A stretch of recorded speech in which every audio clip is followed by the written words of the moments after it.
Hello and you're very welcome to the JMAC podcast. I'm John Man. Of course, this podcast is brought to you by Orgarich.com and Atak.ie. Use promo code JMAC podcast to get 15% off on Orgarich.com and get the best skins, gloves, equipment on Atak.ie. Be attack-minded. And tonight, I'm joined by former Wexford footballer Matty Ford, former Antrim great Kevin McGarty, Fan.ie host and creator Aaron Prendergast, and Galway's greatest son, Finian Hanley, Mr. Media Man. I'll start off with Matty Ford. How are you keeping? Good, John. Good. Yeah, looking forward to the weekend now. You know, they're making the two great games, so I'm sure we'll get into it in the next hour or so. Three great games. Kev, how are you keeping? I'm not too bad. I suppose if I head on me at the minute, like Bill Murray, a bit lost in translation.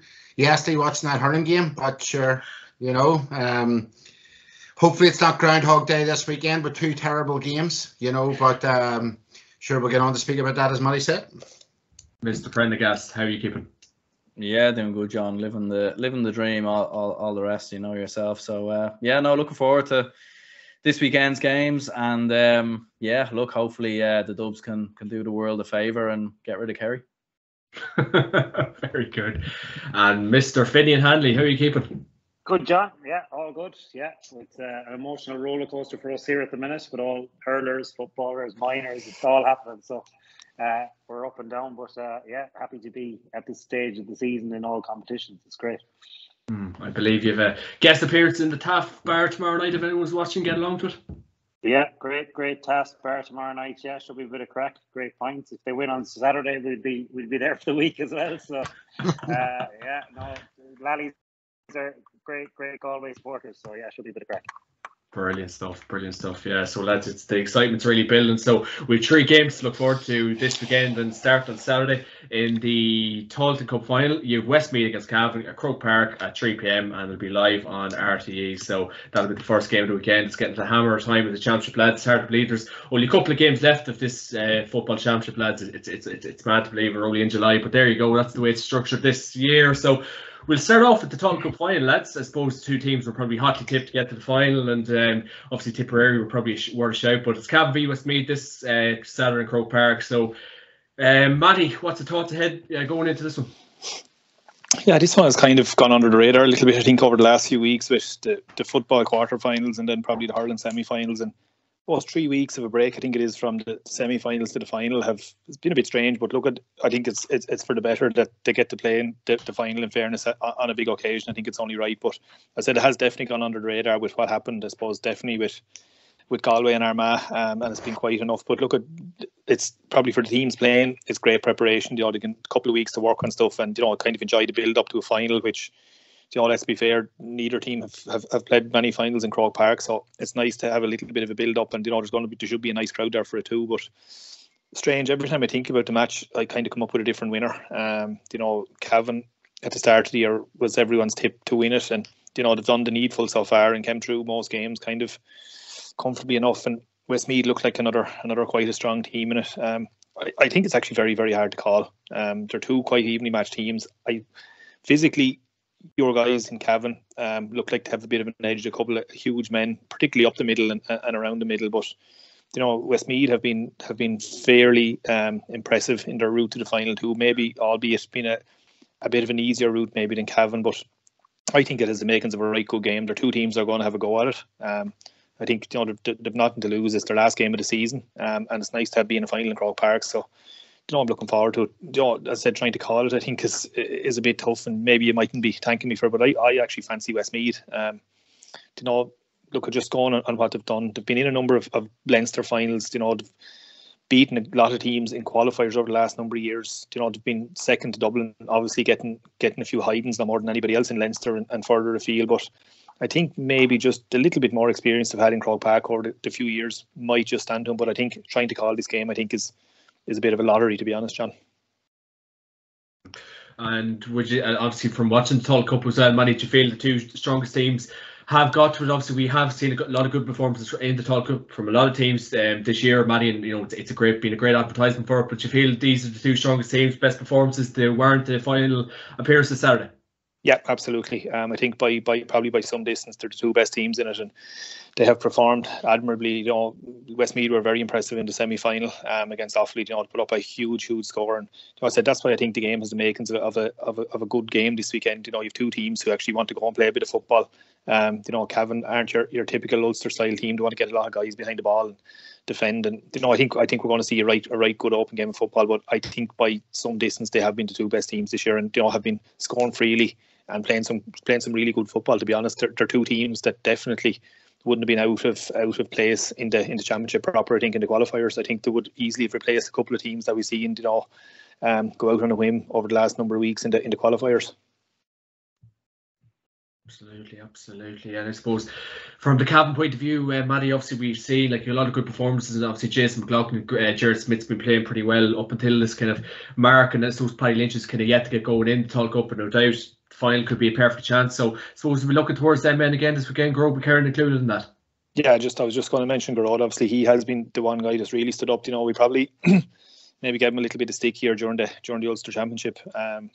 That he didn't step up probably when required, but he certainly has during the Tailteann Cup. But Paddy Lynch is probably one player who, and I suppose saying it kind of tongue in cheek, was disappointed a little bit. He had very high hopes from, particularly after the first round of Ulster against Antrim. Where he looked like he was ready to take off. But he hasn't really got going. But obviously Westmeath will be looking at the two of those guys in particular, where a lot of scores seem to stem from, and looking to try to shut that down. But obviously you've John Heslin on the other side who kind of goes without saying. I think if you cut out his threat, but he has definitely changed his game over the last couple of years, where he probably is not doing as much scoring, and that's, again, I said, a bit tongue in cheek because he's still scoring heavily, but he's been a provider, and a couple of points he scored the last day were just brilliant, where he came really late on the loop, just took a pop where other guys were probably being tracked or marked a little bit more than normal. Just a bit of experience, and he doesn't have to do everything now. I think he has good guys around him, Luke Loughlin and players like that, with real pace, and the real pace coming from their half-back line. So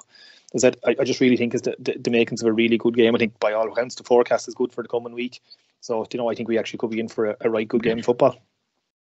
And just touching on that, Aaron, obviously you're partly Westmeath, may I say that. That's a good point that Matty's made. You've got relations down there. In terms of, they're probably, would you agree with me, Aaron, that Westmeath are sort of coming into this as favourites? I don't know. I would assume Cavan are the favourites because they won an Ulster title 2 years ago. They've been way more consistent this year. Like Westmeath struggled in Division 3 for large parts. Ended up finishing third. Couple of poor defeats in there. And Cavan nearly beat Donegal as well. I know Donegal haven't looked great this year, but they nearly beat Derry. So you could have nearly been talking about Cavan winning the Ulster title this year, or at least getting to an Ulster final. I'd personally have Cavan going in as favourites, but I suppose Matty makes a lot of good points there. Like, I think the way Westmeath played against Offaly, it was very reminiscent of the way Westmeath played sort of at the back end of last year when they played. Although they got beat by Cork, I remember they hit 217 or something in the first half. It was a crazy number. They were unbelievable that day. Ray Connellan, at times, I think is probably one of the best midfielders in the country at times. I think he's really, really good. I think he's very underrated. He doesn't get the credit he deserves. Obviously, Kev, the quality of John Heslin very well. And, Luke Loughlin's come back into the fold this year, look very good. Ronan O'Toole's always been a player I've been very impressed with, very skillful player.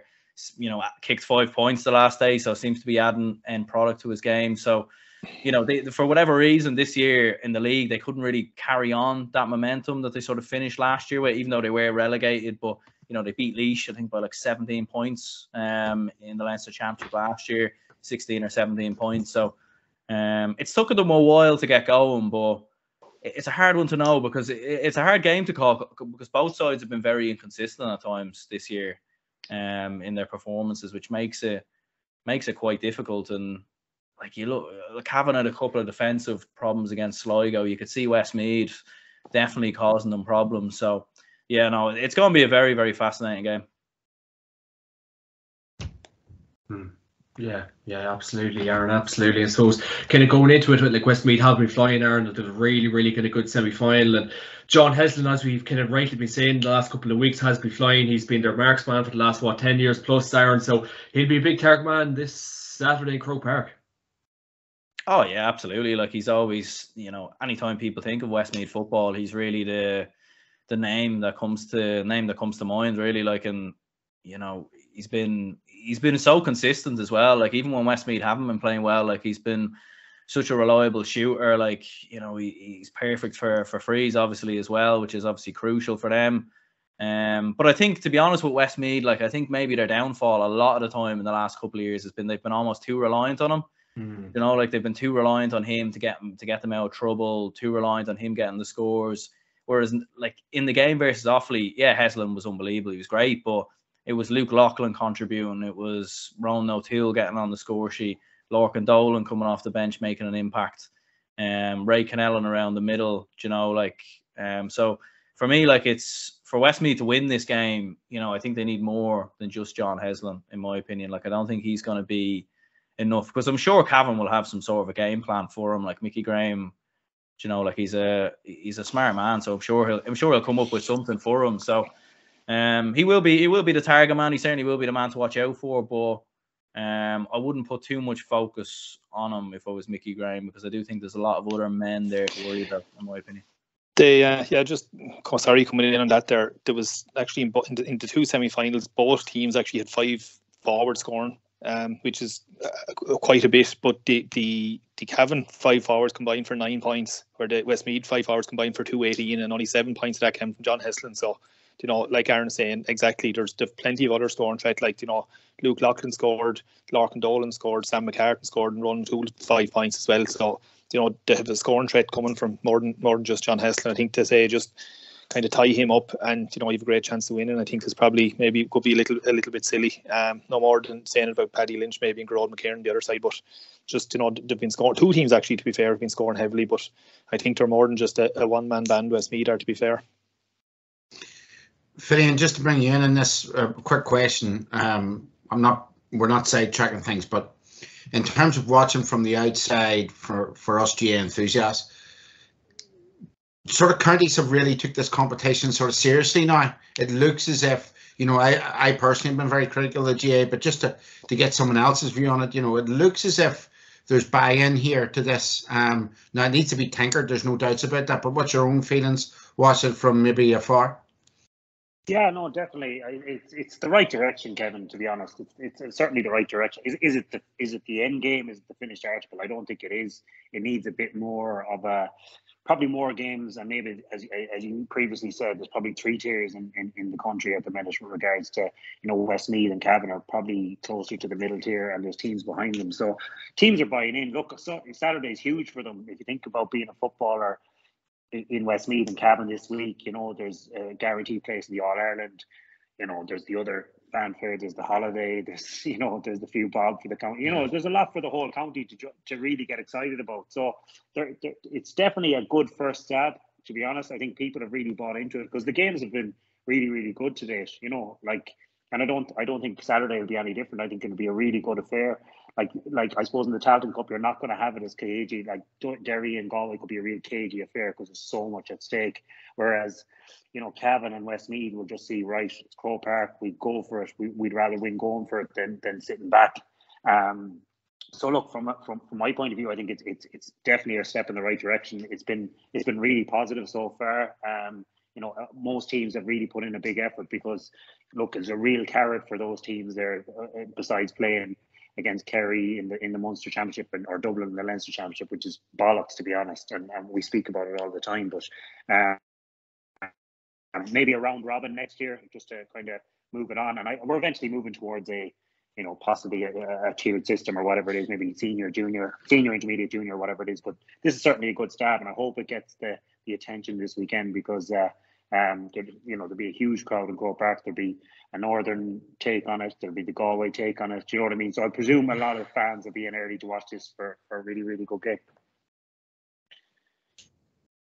Absolutely, yeah. And I suppose, Finian, how important is it maybe for either county's progression, as you were rightly saying there, to progress and can they compete at the top level? Obviously, from the Cavan point of view, it'll be important for them to win and can they keep bouncing up through divisions, and you get into the championship, next year, even if you don't get up through Division 3. So it's very important for both counties for progression, Finian.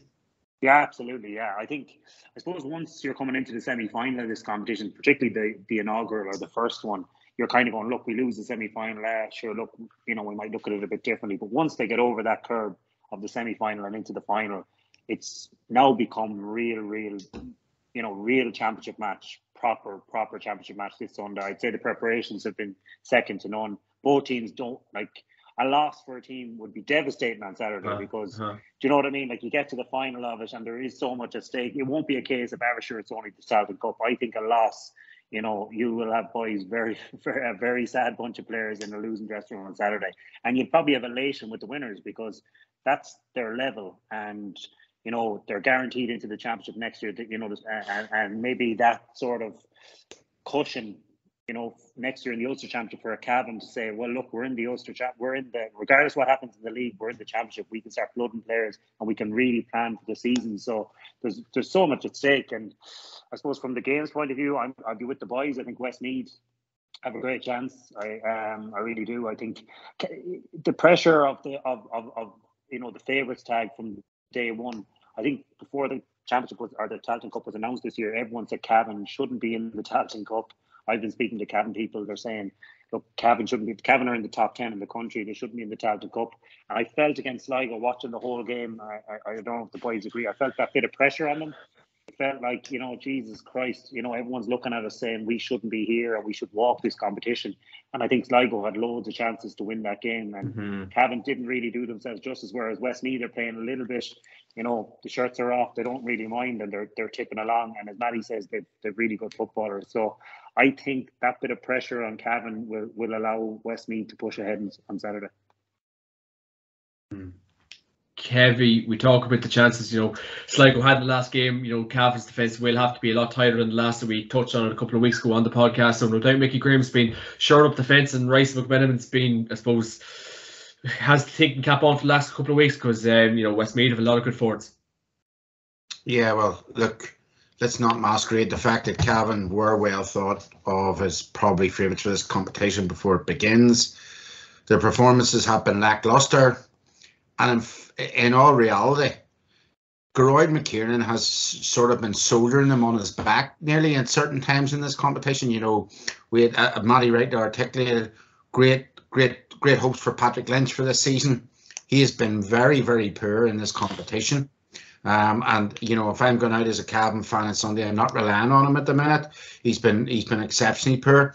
Cavan at the back, really, really open. Thomas Galligan still, again, a wee bit to my frustrations as an enthusiast of the GA, not hitting heights of 2 years ago and around the middle. Guy like him should really been bullying games, should have kicked on from a couple of years ago, hasn't. And they've been relying on sort of Martin Riley's to a lesser extent, but yeah, Geroid McKiernan really to pull them through. And for me, it's a simple one. Westmeath for me are heavy favourites for this game, and the guy says it's going to be a good game. It's heavy favourites because having played with Hessen and the way that Cavan's defence has been in the last 3 games, and the lads have said previously, Luke Loughlin, Dolan coming off the bench, Ray Cannell and bullying things in the middle of the park. It's a bit like, we're going to come on to talk about it, but it's a bit like Galway defence. If they give up the chances that they give up against Armagh, they'll not survive against Derry. And it's the same way in this game. If Cavan give up the chances, I think Sligo had 5 or 6 goal chances in that semi-final, and they never took any.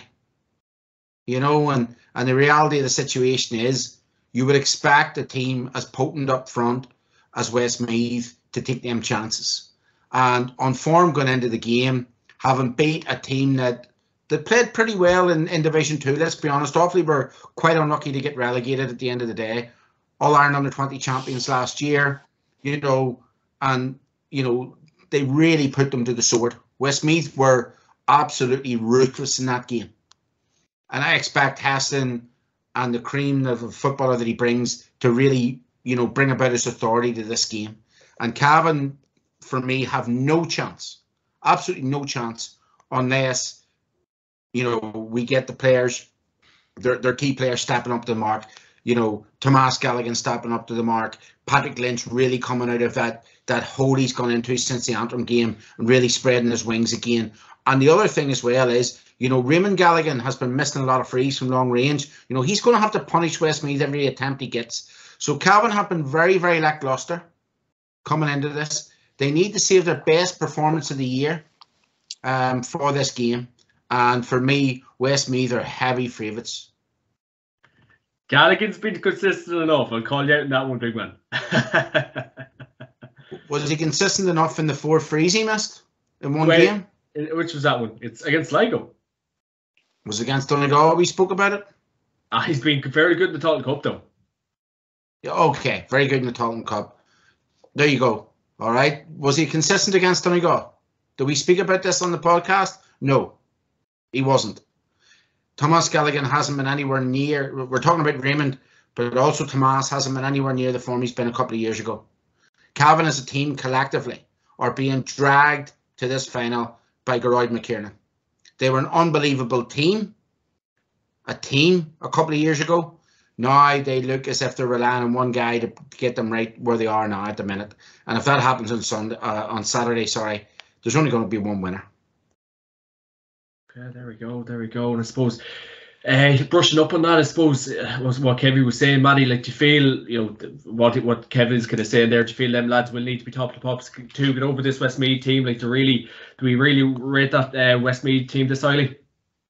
Yeah, I think so. To be honest, like I said, if to tie up Geroid McKiernan and he's had the same influence, or he was going to have the same influence as he had in the previous 2 or 3 games in the Tailteann Cup, to go a long way to beating Westmeath straight away, because, you know, I think Paddy Lynch only has 6 points in the 3 games so far, and, you know, it's not exactly inspiring form from a full forward who looked, you know, in the first round of the championship, looked like he was going to go on fire this summer, but it hasn't really happened. So I think, you know, I'm sure Mickey Graham will have plans for John Heslin, but I'm sure Jack Cooney will be the same, that if they can tie up McKiernan to a certain extent, because Kevin has said right, he has carried him to completely to this point, and I think you're not going to keep getting away with that. You know, a manager looking at that, like, look at his scoring rate, he's probably 12-15 points so far from centre half forward, which is fair scoring, you know, in modern day centre forward.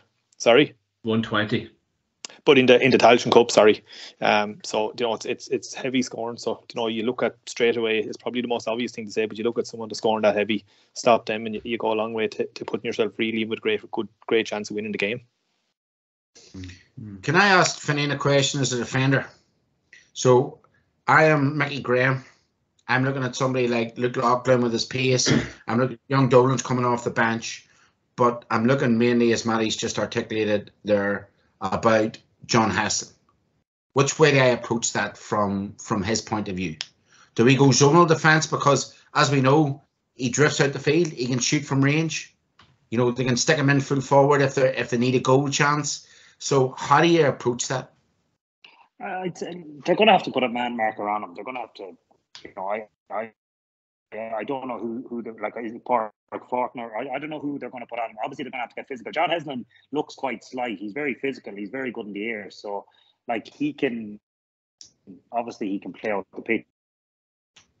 He's a natural mid-trade. Last thing you want is him coming on the loop because he's so accurate. So they're going to have a man marker. But I think if he is in closer to the goals, they're not going to leave him.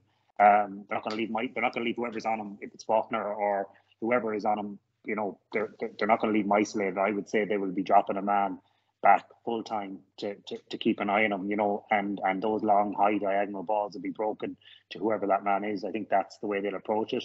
You know, maybe one behind, breaking the ball, maybe slightly to the side, and one in front, you know, cutting out that long ball in.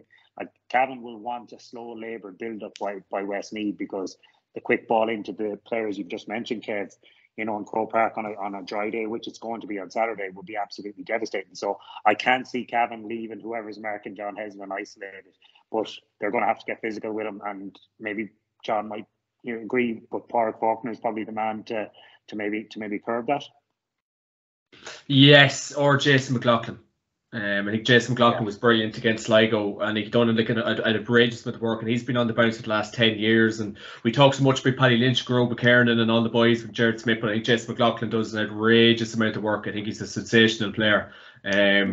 But getting on to it, I suppose, lads, regarding matchups and bits like that, and obviously this will be the key things kind of coming into it, Aaron. What kind of matchups do we think on Saturday? Yeah, I'm not too sure, to be honest. Like, I mean, you were saying obviously McLaughlin probably on John Heslin. John. Yeah, potentially, yeah. Like, I'm not sure. Like Paddy Lynch.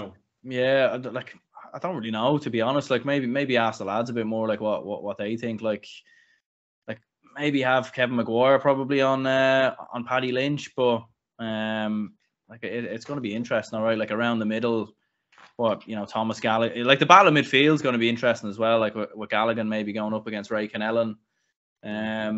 So yeah, no, there's a lot of potential interesting matchups in there. All right, like, Ronan O'Toole as well is going to be, Matty, you mentioned, but he's a classy footballer, and I've only kind of seen him this year. He's Sam McCartan too, yeah. Yeah, like so he's going to take watching, because last thing they want is leaving him as we mentioned already, leaving him free, because he's a really good player, and as Matty mentioned already, he's getting scores on the board as well. So he's obviously, those players out the pitch, when you scrutinize inside forwards and you see what's happening around, like the likes of Paul Conroy and these guys are picking up scores because Damien Comers and Shane Walters are taking up a lot of attention. So people are getting scores from out the pitch. So now you've got to really kind of nail that down. And if you're lackadaisical in your defensive shape, you'd be punished all day long. Yeah, kind of looking at the full forward line, half forward, like you Sam McCartan, Ronan O'Toole, David Lynch, Luke Loughlin, John Heslin, and Lorcan Dolan. That, in fairness, that is a lot of fires to put out, Kevin. Yeah, and that's the reason why I think that Westmeath will win this game. There's a hell of a lot of fires. I mean, as I'll say later on in the podcast, me and Matty are massive Kerry fans, and there's a lot of fires in the Kerry forward line to put out for Dublin this weekend. When you have that embarrassment of riches, and you're looking from an opposition point of view, Finian's looking from a defender's point of view going into a game, you're looking at that. I mean, my own club plays Finian's own club in the All-Ireland Cup final in 2006. We're looking at their fault. Finian got the medal, but when you're looking at their forward line, you had a young fella there, Rabbit, was a great player. Obviously, you had Michael Donlan in there, Shimmy Crow was in there, wasn't he, as well, Finian? Like, you're looking at players like that. Armstrong as well. You're looking at Mark Sheridan was playing, and Alan Kearns was playing for them. You look at that as an opposition player going into a game, and you're saying to yourself, my God, like, these guys have a lot of fires to put out as an opposition manager. And sometimes it can't be done one-on-one. You have to go zona. And, it'll be really interesting, the tactics that Cavan decide to go, because I certainly believe that Westmeath have an embarrassment of riches up front. Certainly, Loughlin, Dolan, Lurkin O'Toole, they all act as a foil for John O'Loughlin. For John Heslin. Luke Loughlin's kind of like that. The goalie fella, your affinity, like the fella, your chap. You're a fan of him, Kevin. Like, I think Luke Loughlin's going through an outrageous amount of work this year so far. Matty's flying. Yeah, absolutely. He's putting up a lot of scores, and you said like there's 3 or 4 of them are perfect files for John Heslin, to be fair. He a little bit like Armagh Galway the last day. Certain players will drag more than one defender to them, and if a guy is smart enough to get into the right position, and we'll talk about later on, like Johnny Heaney is a perfect example for Galway. He's a guy that sneaks in around the back and has got goals this year, by not being picked up by lads being dragged to Shane Walsh and Comer and Finnerty and players like that. And it's very similar with John Heslin. He will drag guys to him, and like there's lads around him who can kick scores all day. And I think it's something we mentioned after the championship quarterfinals, that about defenders trying to put forwards on the back foot. And I think Wallace, who scored a great goal the last centre half back, could try something similar with Lynch by making the best form of defence's attack and maybe put him on the back foot. And I felt that Garrod, I think was it one of the Ulster games we were talking about, he really struggled going backwards, where whoever he was marking had a free rein going forward. I think it was in the Donegal game, where Owen Bon Gallagher was coming forward at will and caused huge problems to Cavan, and there was no sign of Garrod in the picture. So maybe Westmeath will do something like that. But I think a lot of us seem to be in agreement that Westmeath seem to probably have more firepower up front. Whether it materialises on Sunday, but on paper they certainly look to have. Yeah, that's what I'm kind of thinking. It's kind of only till you look at the programme, I suppose, regarding Cavan's kind of scenario there. You have Oisin Kiernan, Grove McKernan, Jared Smith, Martin Riley, Paddy Lynch, Cian Madden. And I suppose Jared Smith, he was normally wing half back. Martin Riley's he can play anywhere really, same as Oisin Kiernan. So I suppose when you do compare it, Aaron, like it is kind of chalk and cheese, but again, it's all in the day too. Yeah, like it is all in the day really. Like, and I do think, I don't think Cavan will be as open as they were against Sligo. Like, I think No. you know what I mean. Like, I just don't think they'll play that same way. I think one of the reasons why they allowed so many goal chances in that game was probably, a bit of naivety, maybe. Probably didn't expect it, Aaron. Backing themselves a little bit too much, like coming up against a Division 4 side. Maybe they thought they could go man to man with them and felt that, Sligo wouldn't have the pace and power up front to catch them on the break. So I just don't see Cavan being as naive as that. Like, and when you look at Mickey Graham in all the big games that he's managed in, like, he's come up with a game plan. Do you know what I mean? Like, he came up with a plan against Donegal, like to win that Ulster title in 2020. Like, Murphy wasn't really in the game at all, like barely had a kick. And like, to give Cavan credit, like, like, I think recency bias is a real thing sometimes. Like, I think Westmeath, they struggled to get past Laois in the opening day in the Tailteann Cup. Struggled at will against Carlow at times as well. Like, and they Carlow Division 4 side. I know they came on the back of beating Tipperary, but they didn't look particularly brilliant in that game either. So Westmeath in reality have probably produced one big performance this year, and that was the Tailteann Cup semi-finals against Offaly. And sure enough, they looked brilliant. But at the same time, they conceded 2-16. So, Westmeath have plenty of defensive issues as well. Like, don't get me wrong, I'll be cheering for Westmeath all right to win it. But, I don't think it's as cut and dry as saying Westmeath are massive favourites and Cavan have no chance. Do you know what I mean? I don't think it will work out like that, in my opinion, anyway. Wait and see. So, the business end of things, lads. Who we going with? Matty, what are you thinking?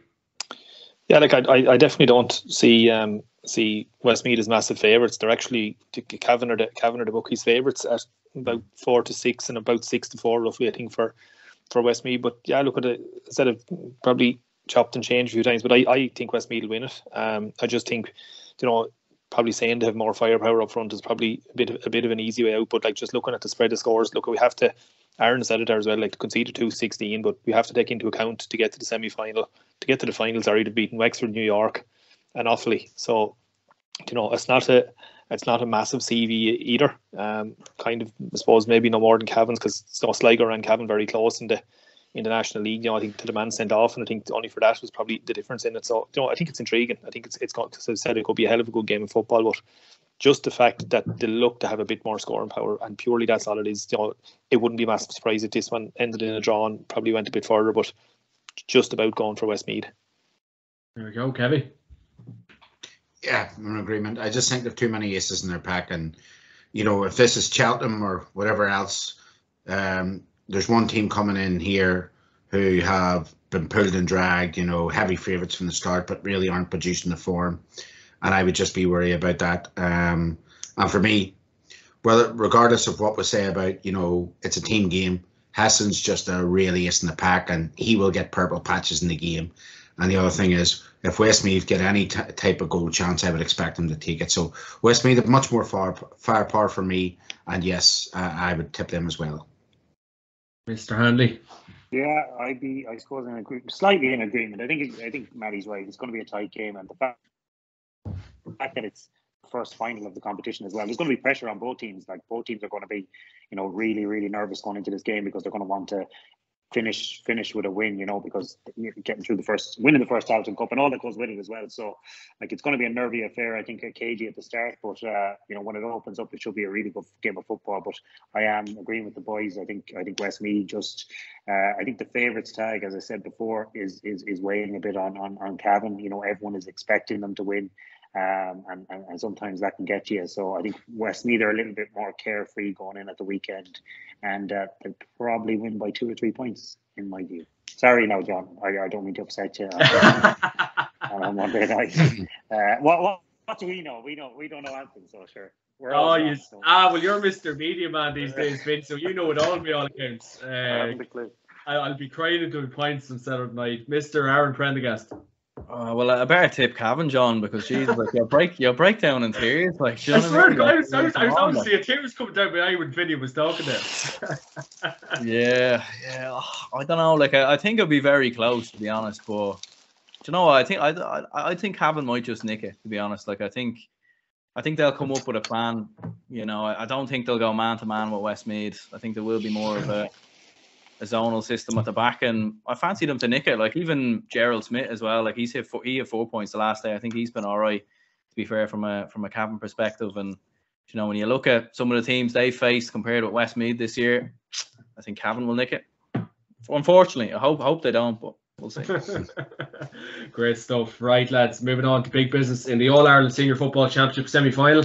It's Galway against Derry. It's in Croke Park. It's at 5:30 and it'll be live on RTE. Mr. Finian Hanley, you're like a child at Christmas. I don't know what to think, John, to be honest. It's a funny one. It's hard to analyse it this week because there's fierce excitement around. Obviously, we had the hurling yesterday, which ended in disappointment by result, but I suppose we can take the heart the boys took yesterday and give a performance like they did against, you know, one of the best hurling teams of all time, then you know, we won't be found wanting on Saturday. We'll definitely be thereabouts, you know. So there's a huge buzz around here at the minute, you know, with hurling and football. It's great. We have the minor All-Ireland final on Friday night against our old cousins from up the road. So it's huge excitement, and there's great optimism as well, which is not always a good thing. There's a lot of talk of being on the easier side of the draw, and that certainly isn't the case in my eyes. It's a tight game. It's a massive carrot for both teams, you know, like for Derry to come from nowhere to get to an All-Ireland final, from our boys who... Will you get a better chance, Finian? Will you get a better chance? No, we won't. We won't, John. We won't, to be honest, because look, the stats don't lie. You know, we've won 2 All-Irelands in 60 years. We've been in... This is our second semi-final in 22 years. You know, we've only won 3 Connacht titles, third one this year in 14 years. Like, we haven't, you know, Galway as a county hurling and football we are where we are because, you know, a lot of internal stuff that goes on down here. Facilities are poor, you know, coaching, all that stuff is poor. You know, it's you know, people talk about the hurlers yesterday, but we're really punched above our weight in how we prepare. So both teams have done really, really well this year, and our footballers have done brilliantly to come back from, you know, last year getting relegated and losing 2 Connacht titles in a row. And, you know, the knives were out for Porrick and the knives were out for you know, I suppose the way Galway is set up is we've got the west and the north. We've got the Tuam area, the Currafin area, which is the north, and then we've got the west. So, you know, the west were pro Kevin Walsh and they were anti everything else, you know, and then the north were going after Kevin because of the style of play.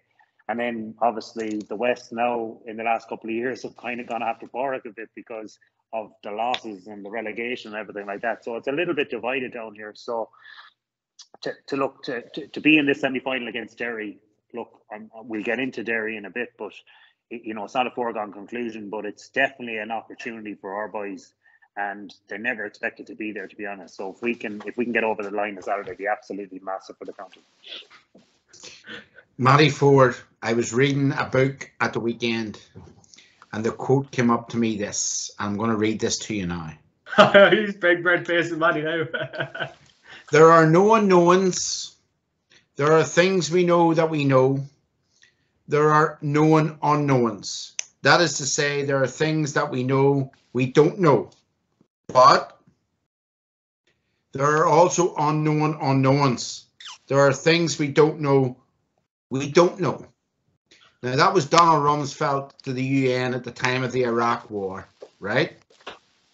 And that has got me onto the fact, what is Porrick Joyce's tactics going to be this weekend? Because that is the great unknown. Jesus, that's a nice, easy lead in. Yeah, Christ. He's an educated man, lads. I don't care what you say about him. I actually thought it was his own call. Finian, I actually read that, and straight away I was thinking, Porrick Joyce this last week, what he is thinking. Look, it's going to be absolutely intriguing because him and Gallagher actually know each other quite well. We all worked together actually at one stage in Dublin. So we played on the same interference team along with McGeaney and Paddy McKeever and Divley and one or two more. So we'd a half decent interference team.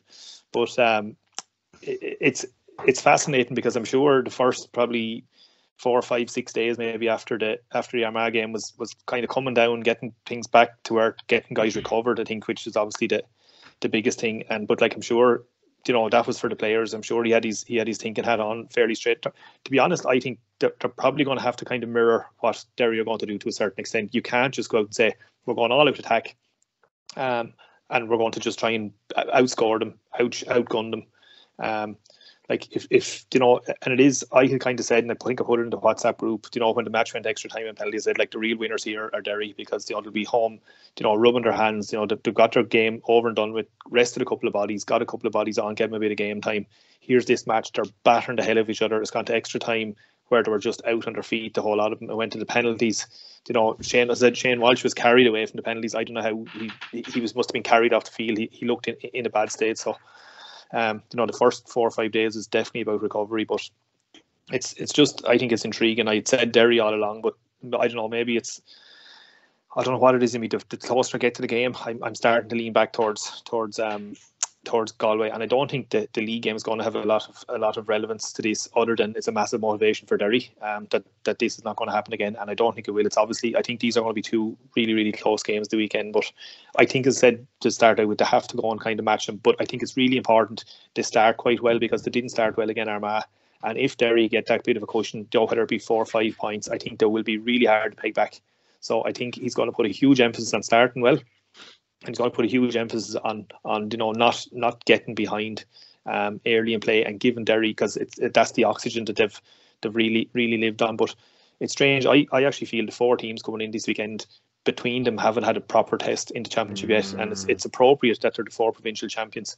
Like, you look at Dublin's route, and Kerry, we'll talk about that in a while, but barring the Armagh game, I think possibly Mayo or Roscommon to a certain extent, Galway haven't had a massive, a big Division 1 team that they've had to overcome. The likes of a Dublin or a Kerry, or a Tyrone of last year, obviously not the same this year. And if we were talking about Derry coming into this game having beaten the 3 teams, the beaten Ulster, 4 or 5 years ago, I would say, well, that's quite impressive. But I think we were all in agreement during the championship that the three so-called big guns in Ulster have regressed quite a bit over the last maybe 18 to 24 months.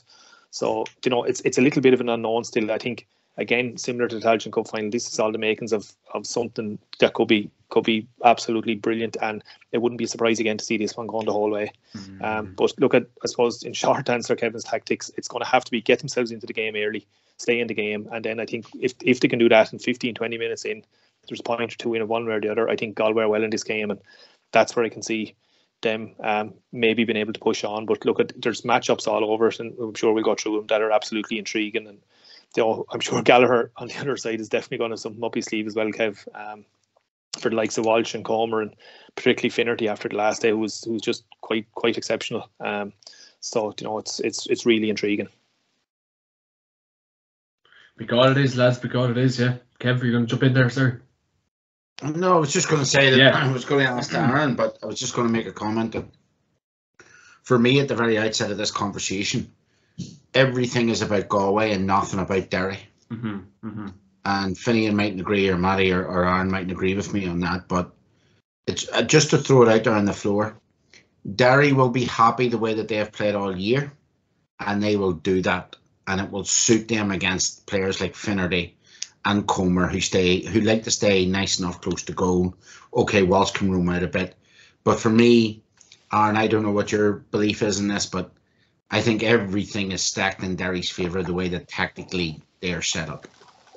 Yeah, absolutely. I'd agree with you, because I know lads were saying there that maybe Galway might mirror the way that Derry play, but they haven't played like that all year. They have been very attacking. They have left a lot of space in behind, and obviously the Galway goalkeeper, I think, is a big problem as well, and I'm sure that's something that Derry are going to target. I know Derry's goalkeeper has had his fair few issues as well, but yeah, and you seen it. The interesting thing with Derry, even against Clare, was when they attacked them, when they went at them, they sort of caught them cold. I don't think Clare were quite expecting them to go at them in the way that they did, and Derry, they're such an energized team. They work like horses. They chase everything. They track everything. And then when they're breaking on the attack as well, like it's like watching the Roman army going to war. Like you see about 6 or 7 of them swarming up. Like it really is reminiscent of Donegal under Jim McGuinness, in my opinion. And like if Galway are gonna try and run at Derry in the same way and get ball into Shane Walsh, Robert Finnerty, like it's going to be interesting. Like I just think Derry are just that bit ahead, in my opinion. But look, I suppose we'll obviously have to wait and see. John, I'll leave this open to you, but each of the Matty, Finian, and Aaron, one word. If you are Rory Gallagher tonight, do you abandon what you've done all year? One word now. And do you press up on Galway's kickouts? No. No. Matty? Yeah, I'd say no as well. But just you have to kind of caveat that with saying against Clare they went full court press and pressed them from the halfway line, and if they do that to Galway, I think they're going to be in massive trouble because, like we said, like both goalkeepers are coming in here under a good bit of pressure and under a bit of a cloud, and if Galway can't get their kickouts away no more than anybody else, they're going to really find it hard to get out. So it's massively interesting to see what to do around the kick out, because that is, possession, as it says, 9/10 of the law, and whoever has the ball in this game is going to cause, I think, huge problems for the opposition going forward. So the kick out in this game is massive. Probably more so than the middle third. What happens with the matchups. I think the kick out in this game is going to have a massive bearing on what happens. Well, lads, the juices are getting flowing for it already. I suppose, Finian, if you did, we were actually watching the Armagh Galway game for the first, 20 odd minutes. Galway were really finding it hard to break down the Armagh defence. It'll pretty much be like that again this Saturday. So, what's Galway's plan B? Good question, John. Look, I suppose we're known to have 3 or 4, big players for us, and if they don't perform, then Killian McDade and Robert Finnerty stood up the last day. I suppose there's a couple of things to this game. I suppose the first is Maddie's point on the spectacle of the game. Are we in for a Dublin Donegal 2011? Like, Galway can be quite defensive, and obviously we know what Derry bring to the table, and if what Maddie says on the mirroring, which I think is going to happen, Galway aren't going to, be open to counter-attacking. We've come too far with Cian O'Neill and this defensive approach, and what we did against Mayo with our double, with our half-back sitting tight. So you could have a bit of a tennis match between up and back and turnovers left, right, and centre, and it could be 3-2, 4-2, 4-3 at half time. And look, I'll leave that up to the analysts and the neutrals or whatever it is. That's not for me to talk about, because I suppose I'm emotionally invested as a supporter. But I suppose the second thing is that out of the 4 teams that are left, Derry are probably the most together in what they're doing. If you look at the other 3 teams, they all have a maverick. Cormac Costello in Dublin is a fantastic player, but he hasn't played when Dublin were going really well, because he is a maverick and he's known to go off piste. Kerry have Tony Brosnan as well. I know he's not starting, but if you look at 4 30 players, so 30 for Derry, 30 for Galway, 30 for Kerry, 30 for Dublin, the only team with the absolute collective, everyone is on the same page as Derry. That's a great point. Good point. It's a dangerous place. And that's why playing Derry, I'm really, really worried, because all 30, and even down to the kit man, I'd say, has planned this day from 9 a.m. to 7:15 to when it finishes. And that will not change one bit. Shane might have, Shane Walsh might have the Cocoa Pops instead of the porridge, and he might kick an outside of the left in injury time across the pitch to the opposition player. Ooh. He could score 110, but you know what I'm saying? Like, it's there. And if you do that against Derry, and you give them oxygen, excuse the French, but you're fucked. You're absolutely fucked. And, and that's just the way it is. And Derry's positioning, whilst they get everyone behind the ball, when they turn it over, they'll have 5, as we saw during the week, and it was all over Twitter, they'll have 5 in our full back line. And they will be pulling lads back. So the likes of McGuigan can get on the ball. McKinless can get through the middle. So the way Rory Gallagher sets up an attack is he pulls the opposition backs right in towards our goal, and it allows for gaps then for the likes of McKinless, Brendan Rodgers in midfield, Glass in midfield coming through the middle. So tactically they're very well set up and they're very together. So it's really, really dangerous from a Galway point of view. We need our guys going well, and we need, when we get up the pitch, we need to be on song. We need to be taking our chances. I know, and we can't be missing 2 or 3 shots because, you know, if our scoring efficiency is really high, once we get those chances, we'll win the game.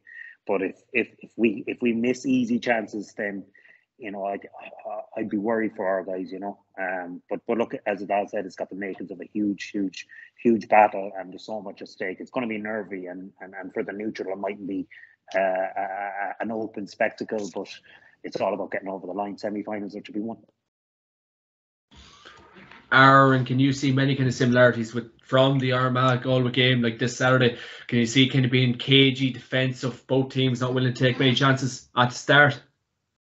Yeah, you could envision that, all right. Like, it's obviously a huge occasion for both sides. Like, they haven't been, you know, to All Ireland semi-finals too often. They've never played for games as big as this, so probably will be quite cagey, I'd say, early on. Like, and you know, I'd imagine it would suit Derry a lot more, obviously, to play that way, and to start that way. Like, I think, you know, if Galway were to have a fast start and, you know, hit 4 or 5 points early on, maybe go 5-1 up, I think, you know, like, because the interesting part about Derry is they haven't, other than the Donegal game, you know, they haven't gone too far behind in matches, do you know, that way, like, other than the Galway game itself, where Galway, you know, hit a number of goals against them. So it'd be interesting to see what would happen, you know, for Derry if they go 4 or 5 points behind. Like, do they hit the panic button?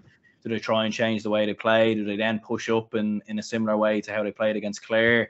And then in doing so, actually put themselves in a worse position, because then you're leaving so much space in behind, you know, for the likes of Walsh, Finnerty, Comer to run into. So, yeah, it'll be interesting, all right. Like, I think the fact that Galway did beat Derry in the league, I think adds another interesting point to this game, because, you know, like, that's the only game Derry have lost this year. You know, this year in the entirety of 2022, like, looking outside of pre-season. So, you know, I think that's going to be a very, very fascinating point going into it. And, you know, Galway have one up on Derry already. Like, and, you know, like, if Galway can start fast and build up a bit of a lead, like, I think that could be worrying for Derry at the same time, you know. Just to come in on that, Aaron, I think two very interesting pieces for Saturday. One will be the throw-ins, because, you know, when you're kind of getting your seat and the ball gets thrown in and you're trying to, you know, sit down and maybe relax for a second, and, you know, what's the story? You might be asking the person beside you. I think you want to be there watching the throw-in on Saturday, because Galway won all the throw-ins against Armagh. They really targeted it after the goal, the Grugan goal. So to your point, I think to get that start and get ahead, I see Galway going for that throw-in and that ball going in on top of Davian straight away to try and get something on it. Because if Galway can get an early goal, changes the dimensions, changes the dynamic. And, you know, Derry are probably thinking the same thing with McGuigan inside. So that the throw-in is really, really interesting. It's one part of the game I'm really looking forward to, because we'll see, you know, some team is going to try and get the edge and sit back and relax and step off and kind of defend it deep for the next 10 or 15 minutes. So, and the second thing is Galway have good shooters around the D. You know, Paul, Kenny McDade, you know, Robert can shoot from distance. And you remember 2014 when Diarmuid Connolly and Paul Finn, Wise Dublin lost, the boys got 4 or 5 points from outside of that blanket. So we should be able to, I presume the lads have been practicing all week, kicking over that from the 45. And, you know, Paul can make hay there. And we've got other guys, Johnny Heaney, that can make hay there. So that's in our locker, and that's a real positive for Galway. Sorry, Aaron.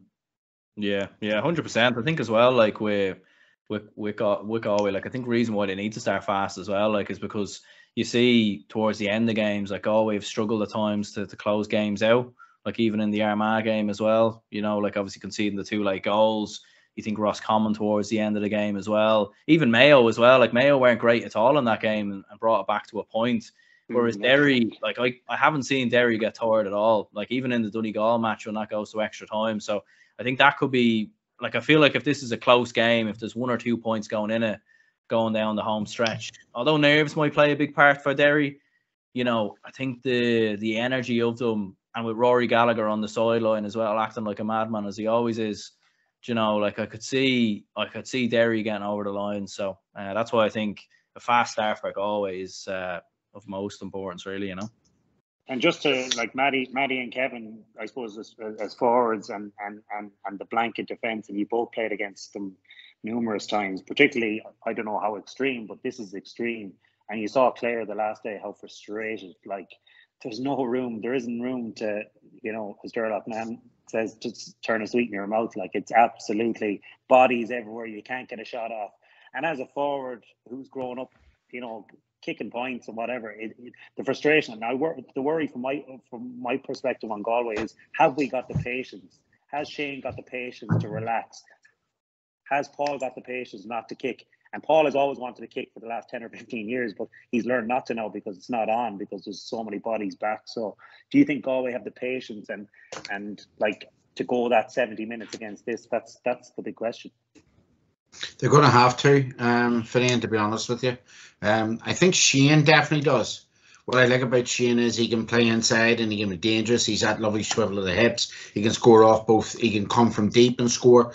But generally, overall, and this might sound a contradiction to people that watch in, don't taint him because of his bit of madness in that last couple of minutes of the Armagh game where he gives the ball away. Generally, he's a very good game manager. He doesn't give the ball away an awful lot. I think he does have a lot of patience. He buzzes about that sort of, as you call it, the D area. As an old manager of mine called it, the honey pot, where you like to get a player into to shoot over the bar in that sort of area. My big problem for Galway is Finnerty and Comer. And this doesn't suit them. And I was actually going to ask, we have one of the finest fullbacks of our time, one of the finest corner forwards of our time. And this system suits Finian. I wasn't talking about you, John, Junior B. Junior C. I heard you were knocked back from Cleveland Gales there last week. But, this system suits, the Derry system suits a defender. And Matty would be able to tell us about the frustration. And I just see Damien Comer getting very, very frustrated this week. I just do. And it's about how you unshackle him. Do you bring him out the field to run from deep? I don't know which way they're going to do this. And this is the big unknown to me that I said at the start. And maybe if I fire a question back at you, 3 or 4 guys to come back at me at. Maybe you, Matty, first. If you're Rory Gallagher and you're sitting where you are tonight, what is your tactic? In terms of Comer, Walsh, and these guys, are in general. Comer, Walsh, and these guys, yeah. First of all, I think Finian used the word, and I think it's the main word that's associated with blanket defence is patience. They have to be really patient, and this could take 55, 65 minutes before you might get one opening could win this game, by the way. So I do think it's going to be that close, but you just have to be that patient for that long. It's probably the most frustrating type of football you can play, and like any of us played in the forwards, whether it's club level or whatever, we've played against it, and it's just biding your time long enough, because eventually chances will come and a game will open up. Like, Derry conceded chances to Clare, and Clare, look, let's be honest, more good on the day, and they were quite poor and still got in behind a couple of times. So the chances will come if they're patient enough. But I think we've seen it all year with Derry. They're really trying to put the forwards on the back foot and get them defending. Then, the further away you have Shane Walsh, Comer, and probably Finnerty from your own goal, the better chance you have winning the game. Now, Binion also made a really good point. Derry or Galway have the players who can kick points from distance. It's not something we historically see Derry doing. They're very methodical of what to do. They work it in around the D. There's a lot of short hand passing, guys coming off the shoulder, 1-2s, and a lot of the points are kicked from around the D area. So I don't think they have the capacity, a couple of times possibly, but they don't have the capacity to kick a number of points from 35, 40 metres, which I do think Galway have, and with a couple of number of different players. Galway will get chances with turnovers and stuff like that, and they have to try and make hay with those. But I think for the most part, it's going to be a bit of a dogfight. It's going to be a bit of a war of attrition, and it's just about Comer particularly probably being really, really patient. They're going to have to just keep recycling side to side, backwards and forwards, because if you look at what Derry, it's exactly what Derry do, because teams against them have got a lot of guys behind the ball. It could be similar to Derry and Donegal. And eventually chances will come, but you need guys running in 2s and 3s rather than 1s, which Donegal did against Derry, which is not going to work against this Derry defence. But I think, first of all, Derry will try and get the likes of these guys on the back foot. Like, they were actually away from goal a huge amount the last day in Croke Park. Like, it was very surprising seeing it. How far away at times Comer and Shane Walsh were from the goal. Finnerty was the one guy who stayed at home and who stayed in front of the goal at all stages. But Armagh were happy to leave it at 1-1 or 2-1 at stages. I don't think Derry will do this at all or anywhere close to it. But he's, you know, I think chances will come and they will create chances. Too many good players not to. But it's about when to get them. And like, I don't think we're going to see, it's very likely Chrissy McCaig will pick up Shane Walsh, I would imagine. And he's not going to be, if we put it nicely, as hands-on as Morgan was a couple of weeks ago. And McCaig is a top quality, top class defender, but he's not the guy that's going to be pulling and dragging out and hauling them to the ground and, you know, punching that kind of crack that was going on the last day. You know, whether we like it or not, some of the stuff off the ball with Shane the last day was, you know, if it was done on the street, it said lads would be getting jail. But McCaig is not that type of defender, so that in itself gives Shane an opportunity to go by him a couple of times, whether it be one-on-one with the ball or if he's just been trapped, because McCaig is not, I suppose, for want of a better word, he's not a dirty defender. He really tries to play football and tries to do the right thing as a defender. So that could offer up its own few opportunities. But like we were saying with Westmeath, it's the guys outside of, is what I'd call the big four. You know, the whole full forward line and Tierney is guys like Johnny Heaney snuck in behind now for a couple of goals during this championship, and obviously Paul Conroy and Keelan McDade's outstanding the last day. It's guys like that, maybe even a couple of the guys coming from the back. Now we know, look at the two half backs have been taken in and not being too adventurous, I suppose, going forward, but it's kind of trying to share the load. I think you have to use, like Dublin have done it expertly over the last number of years, of using the full weight of Croke Park, and like even with a blanket defence, they have shown you can create space in there. So look, it's not a natural thing probably for Galway to do. It's not a natural game, but look, it's probably something that they'll definitely have worked on. Look, all you have to do is, I think a blind fella could see that it's something you're going to have to do again, Derry, and you're just going to have to be really, really patient at it. Riveting stuff, lads, riveting stuff. So what are we thinking, Finian? It's prediction time, John. Better ask the boys first. No. Well, John, just before we get on to that, maybe not to interrupt, but before we actually get on to predictions, I think it's actually important to maybe touch on matchups. Because for me, this is the game of the year. Not because it's, I mean, we're talking about Kerry Dublin on Sunday. And this is not, Kerry Dublin isn't the game of the year for matchups. This is. Like, I'm just thinking about this during the week. This is phenomenal, the matchups. I mean, thankfully, Sean Kelly, justice has been served. He's now back in. Him against Shane McGuigan, possibly. What a matchup. You know, young Diamond, who's been brilliant all year at wing half forward young Cassidy, who's been brilliant wing half forward all year for Derry, up against McHugh, who was very, very good the last day, you know, contributed a lot going forward. Cassidy gets back a lot, but he also scores up front. Then we got Paul Conroy against Conor Glass. Then we got Matthew Tierney, who was my player of the week last week, against possibly Gareth McKinley. And then we look at the full forward matchups. And for me, I don't know if Matty Ford gets us wrong, but I want to call him out in this. I think the natural matchup for Shane Walsh is Conor McCluskey. Because he plays in cornerback, he goes up and he scores points, and I want him on the back foot. And I think the two big lads in there, Rogers at full back, 6'3" of him, he'll mark Comer, no problem. And I think that they'll want to watch Finnerty very, very closely, and McCaig, and Matty described him perfectly. McCaig is a beautiful footballer. Mm-hmm. He has no dirt in him. He's just a clag on you. Mm-hmm. And he can play a bit of ball as well. Like, you know, He is the natural. If there's one county in Ireland produced any better cornerbacks or wing half backs, it's been Derry. You think of the Sean Marty Lockharts, the Kevin McCloys, you know, Kevin McCluskey. Nightmare. You think of the Paul McFlynn's, the Johnny McBrides at wing half back. These guys were trailblazers. Tony Scullion, you know, they just produced them, and that's why I think that these matchups are important. And I think this is why this will not be the game of the year football wise, but I think this will be the game of the year in terms of tactics and in terms of matchups. I think Chrissy McCaig will pick up Robert Finnerty, to be honest. Like Chrissy's a funny one. Like, you know, if you meet the guy, and I had the luxury of playing with him, if you meet the guy, he's quiet, but he's not arrogant, but he's very, very confident in his ability. He does not care for Damien Comer or Robert Finnerty. He couldn't give a shite about any of them. He's that type of chap. You know, if Ronaldo came in on him, he'd be, look, this lad's a waste of my time. He's that type of chap. He's so confident, which is refreshing, you know, for a cornerback, because it's not the most confident place to be. You're normally low in confidence in there from day one. But I think he'll pick up. Maddie's laughing away there. Way laughing, Maddie. No, it's just he's saying probably at inter-county level might be a bit harsh, but a lot of lads just lobbed in cornerback because there's nowhere else. But I think there's a lot of these lads have taken cornerback to a new level. You know, it's he's from Sloughlane, lads. They're bare knuckle boxing one another when they're 8-year-old. You know. Yeah. But he's not. You're right though.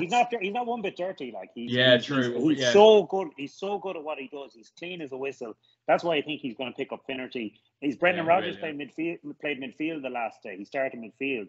So is he gonna are they gonna bring back that, you know, like how are they gonna McCluskey's gonna be in there and McKay is gonna be in there? Will Rodgers be more beneficial going forward from midfield, or are they gonna have him in full back? It's a big question. It's the same on the other side. It's funny, the two full backs, Rodgers and Kelly, they're natural midfielders. Like Kelly isn't a natural full back.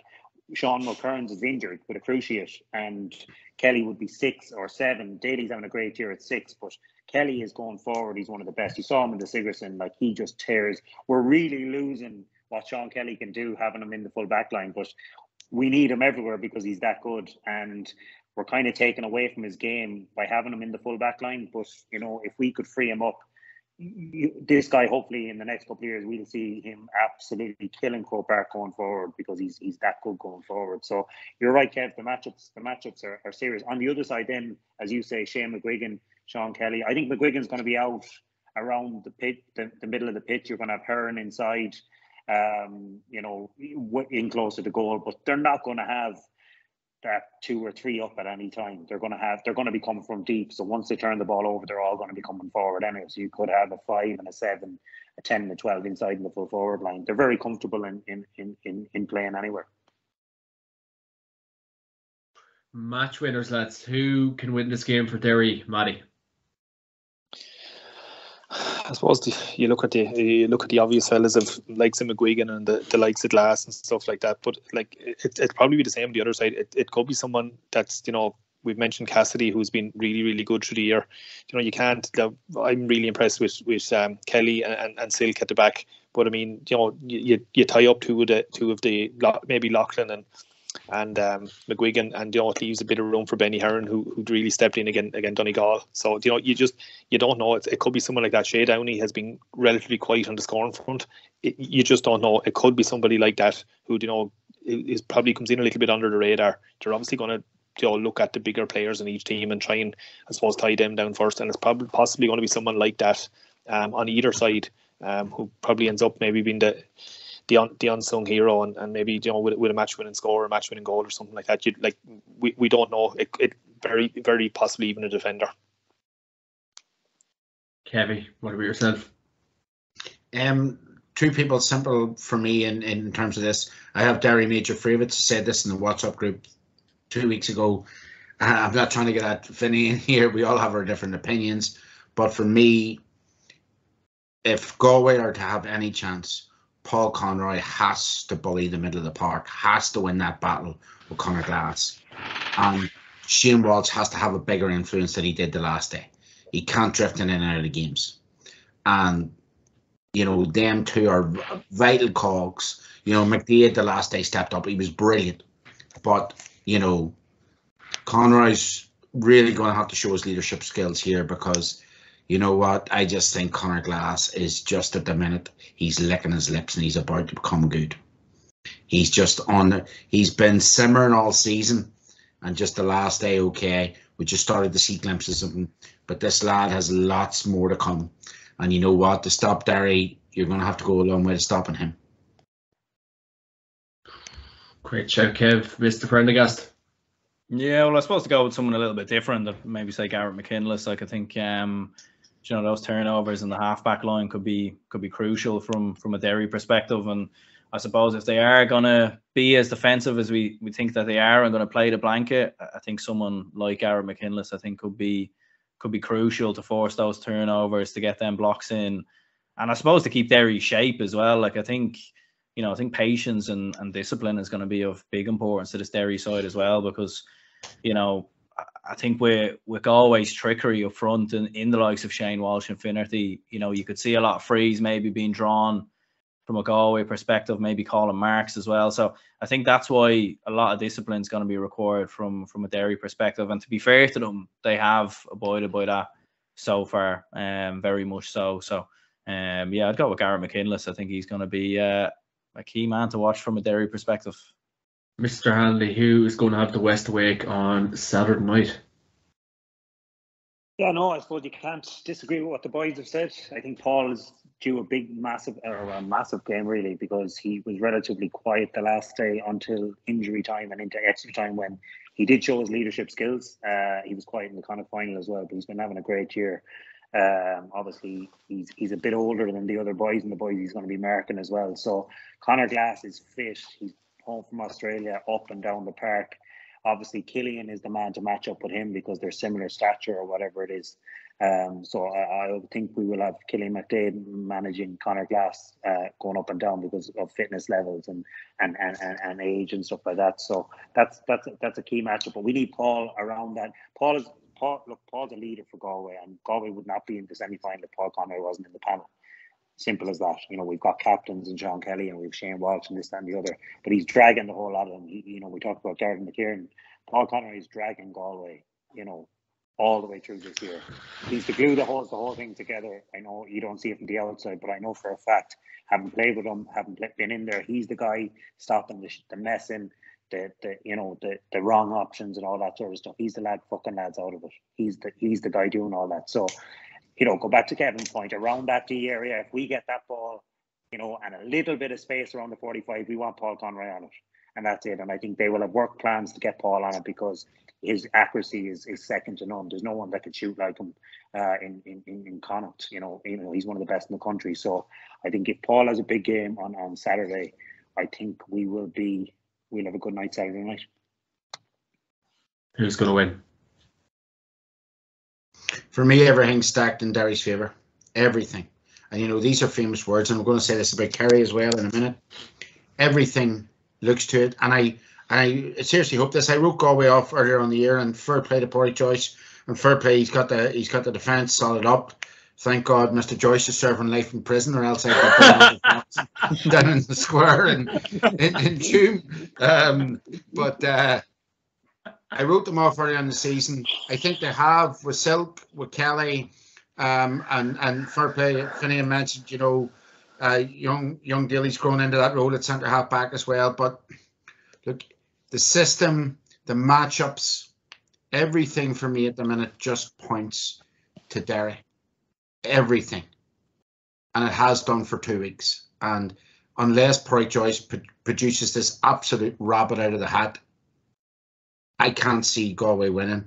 But if he does, all credit to him. Mr. Buddy Bro Sportswear Ambassador Matty Ford. For a while, for a couple of weeks, probably since the quarter final, I actually couldn't see how Derry were going to lose this, to be honest. And as I said earlier, as I get closer to it, I'm actually going to go for Galway. I do say it with said the bit of a caveat that they have to start well, and just once they've got over the exertions of the quarter final, which was it was draining looking at. Genuinely, I was drained in the stand after that match. It was when the second game started, I wanted to either go sleep or go home. I didn't know what I wanted to do, and that was only looking at it. So and I was a neutral, but I think if they can start well, I give Galway a huge chance here. I don't know what it is. I don't pay much heed, to be honest. I think the league result is of no relevance on Sunday, I said, other than the motivating factor for Derry.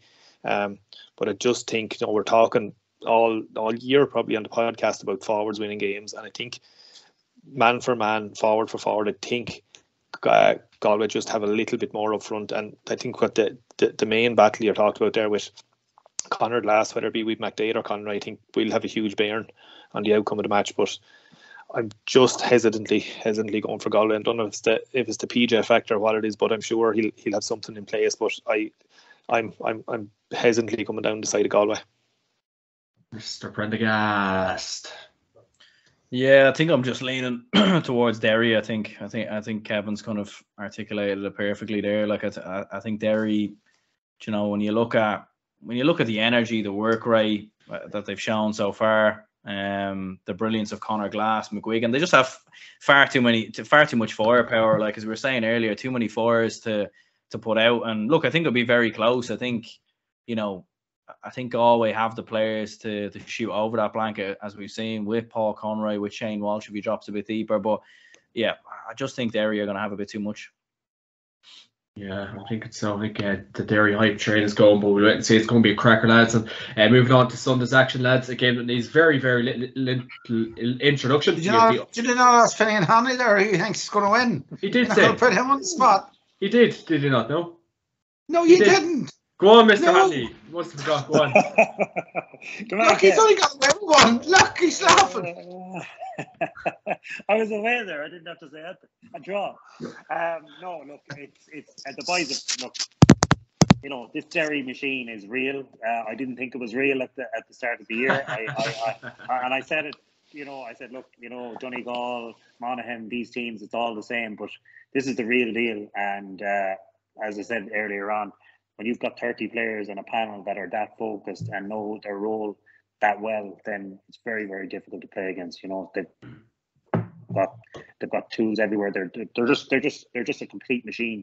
They're a modern Donegal, a revitalised Donegal with the way Donegal played in 11 and 12. So, they're dangerous. Do I think we can beat them? I do. I think it's the biggest game for Galway since the All-Ireland final in 2001. I think it's the best chance we've had of getting to an All-Ireland final. As I said, we don't get to too many finals. It's a huge game for our lads.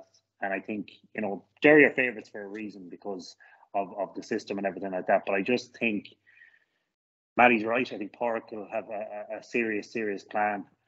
This is going to go down to the wire. And I just think that little bit of skill level that we have in the forward line with Robert and Shane, Damien, if Damien can win one or two balls, then, it's a different story because that changes Derry's minds altogether. The zonal now becomes a little bit more focused on the Damien Comer if he wins the first 2 or 3 long balls if they go into him. So I'm going with my heart on this one, and that's Galway by the minimum. I'd say it's just going to be very, very tight, and we'll be enjoying the week then, ready for the All-Ireland. I'm pretty sure you answered my question already. I think Kev has Alzheimer's, Finian, sorry. That's all right, John. Yeah, that's all right. Yeah. I'm always going to back my own, He did answer that question already, Kevin. Don't worry.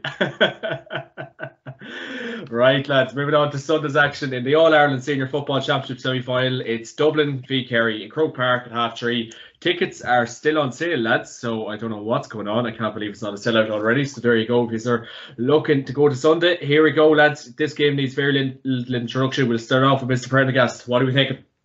Yeah, no, absolute excitement for this one. I mean, Dublin Kerry, it's the El Clasico of Gaelic football. Like, you think of the games down the years, like 2011, the All-Ireland final. I remember being at that game. Only All-Ireland final I've been to, and I mean, it was the atmosphere I experienced on the hill that day was second to none, to be perfectly honest. In 2013 as well, unbelievable game. 2015, not so much, but 2016 was a very, very, very good game. The drama obviously in 2019 as well, like the replay. So, look, very, very excited for it. And I think, Kerry fans, unfortunately, don't travel until All-Ireland finals. So, I think the reason for it not being a sellout, unfortunately, is down to Kerry. Oh, yeah. Here we go. Matty, do you remember the time? Matty, do you remember the time that there was a quarter-final, and I would think it was about 2009, 2010. 2009, by golly. Yeah, everybody wrote Kerry off. I remember being in Croke Park that day. Oh, that was so beautiful. Where were you sitting? Walking out after 15 minutes, the Dubs were 4 goals slammed past them. The Gooch giving exhibition. Do you remember that, Matty? I do indeed. Gooch got a goal. Two Dublin fellas in the prawn sandwich brigade walked out after 15 minutes. Oh, I give them Dixie. That's champagne football, it was called. Champagne. Yeah. And do you know what the funny thing is, though, going into this game? It's almost the reverse in some ways because, like everyone's tipping Kerry, from what I've spoke with. Everyone's writing Dublin off. But in a similar fashion to 2009, like Dublin were a young team back then, an up-and-coming team. A lot of people felt like Dublin were going to beat Kerry that day, that Kerry were over the hill. And then Kerry came out and just absolutely blew them out of the water. And I'm not saying Dublin are going to do that on Sunday. But I think it is kind of funny how it's quite similar at the same time. How a lot of people do think that Dublin are over the hill, but look, I suppose we'll see how it goes, you know. Right, I'm throwing this out there. I think Dublin will win. This is absolutely unbelievably massive for Kerry football. Discuss. Leadership-wise, these players that have come up, a lot of talk about them. Cometh the hour. This is now cometh the time. Matty, would you agree with me, Kerry fan? Yeah, completely. I think it's, to use a phrase, maybe not polite as shit or get off of the pot time, because they're not going to get a better chance to get to an All-Ireland final and put Dublin out, which has been their big stumbling block for the last 10 years. So no disrespect to Derry or to Galway, but Kerry will fancy, if they get past Dublin, that they will win the final. I expect to win it. It doesn't mean they will win it, but they will expect to win it. So I said Dublin has been their big stumbling block for the last probably 10 to 15 years. So if they lose this, Jack is back. They've won the league. They've won Munster. They historically do either the double or the treble when he's there. So Tyrone are gone. So everything is, I wouldn't say falling in Kerry's path, but if they can't do it now, I don't know where to go from here, because everyone is fit. Everyone looks to be fit. I suppose there's a bit of a question mark over David Clifford, but I can't see him not playing. So with all their ducks in a row, if they can't get over Dublin this time, I really don't know where to go, because you have your Seanie O'Shea's, you have your David Clifford. David Moran is playing the football of his life. They look to have tightened up at the back. They've gone a little bit meaner. They've gone a bit meaner in their tackles. Their goalkeeper doesn't seem to be an issue anymore. They've probably one of the best cornerbacks in the country at the moment. It's I said, I think it's shit or get off at the pot time, and I think maybe they'll probably be feeling a bit of that as well. But I think that's exactly where they're at on Sunday at 3:30. Yeah, it'd be a fourth semi-final loss since they're All Ireland in 2014. So, if they were to get beat, we've all kind of seen Kerry as this up and coming side, and they've been everyone's favourites for the All Ireland almost every year, probably since 2019. So, if they don't get over the line against the Dublin team that is likely to not have Con O'Callaghan, possibly not James McCarthy, a lot of aging lads in the side as well. Fair enough, there is a couple of young lads coming through, but it's clearly not the same Dublin team as 2018, 2019, 2017. It's not the same as the 6 in a row side. So, if they're not going to come through this, the question becomes, will they ever? What do they need to do to change? So. Finian, shit or bust? Oh yeah, absolutely, Kevin. It was the best question you've asked all night. I think it's monumental for Kerry on Sunday. The era, sure, sky is blue and the grass is green and all this nonsense. That all goes to bed on Sunday. There can be no more excuses on Sunday. As Aaron said, this is the chance. So supposedly Dublin are on a bit of a, heading for a transition and this, that, and the other. If they can't get over the line, and I don't actually think they're going to beat Dublin on Sunday, to be honest. I still think the know-how is there in Dublin. Dublin know how to win. Dublin know how to win these games. They will set up. They won't give Kerry enough ball to beat them. That's what I think. But Kerry have to win this game on Sunday. If they don't, it's an absolute. It's as big as losing to Cork a couple of years back. I think the team now is at the right age profile. They're the best player in the country.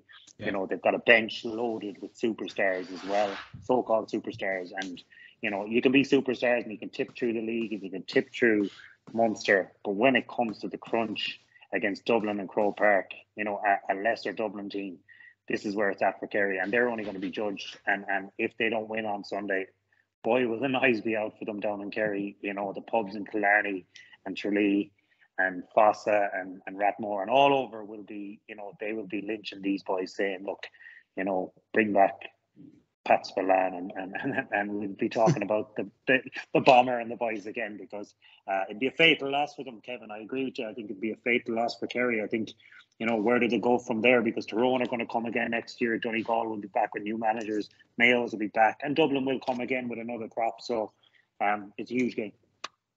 Okay, John, let me just ask one more question. This time last year, I sat in a golf club in Edinburgh, and I was christening my daughter, and my brother sat across from me. and he was getting pissed on the Guinness because Tyrone had just beat Kerry, and he's a mad Kerry fan like me. And the day before we talked about the game, and there's no way that we could see Kerry getting beat by Tyrone last year in the All-Ireland semi-final.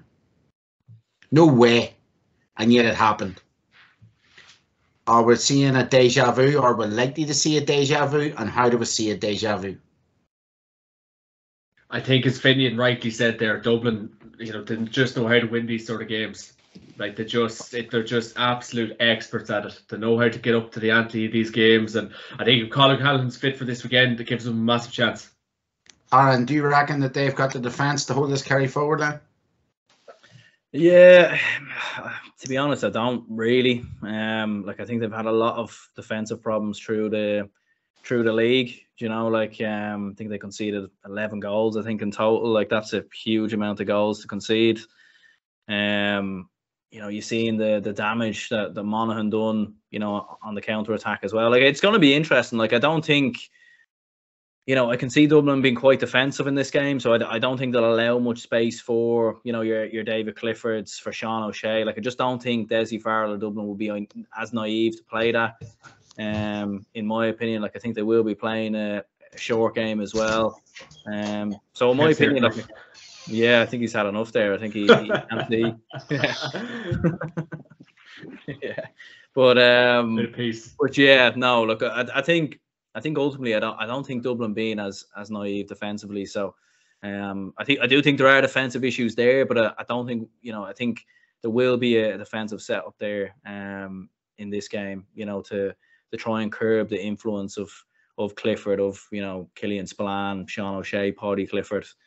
But at the same time, though, like, it does get worrying, because, like, if Dublin fall too far behind, like, we've struggled to break through defensive systems this year. Like, against Cork, we were it was a very dull performance. Like, even the crowd were getting very frustrated at halftime. Like, there was no real urgency in the play. They weren't taking chances on, they weren't taking opportunities on. And, like, with Kerry and how they've played a lot of the time this year, you've seen them have that sort of similar sort of setup, obviously, with Paddy Tally coming in. Like, they could invite Dublin onto them, try and hit them on the counter attack as well. So it's going to be very fascinating, all right. And I think, I don't think this will be a swashbuckling as what we've seen Dublin and Kerry down the years, to be honest. I think this might be quite low scoring and maybe not the best game, to be honest. Interesting stuff, Lynch and Finian. I suppose, like, will this kind of be like a big statement of intent for Dublin? Like, obviously they got a lot of backlash from getting bet by Mayo, so is this a real game statement of intent to get back on the horse and get to another All-Ireland final, because it's a huge opportunity against a Kerry team that hasn't been tested? Yeah, it is. Yeah, no, it's definitely a big game for Desi Farrell.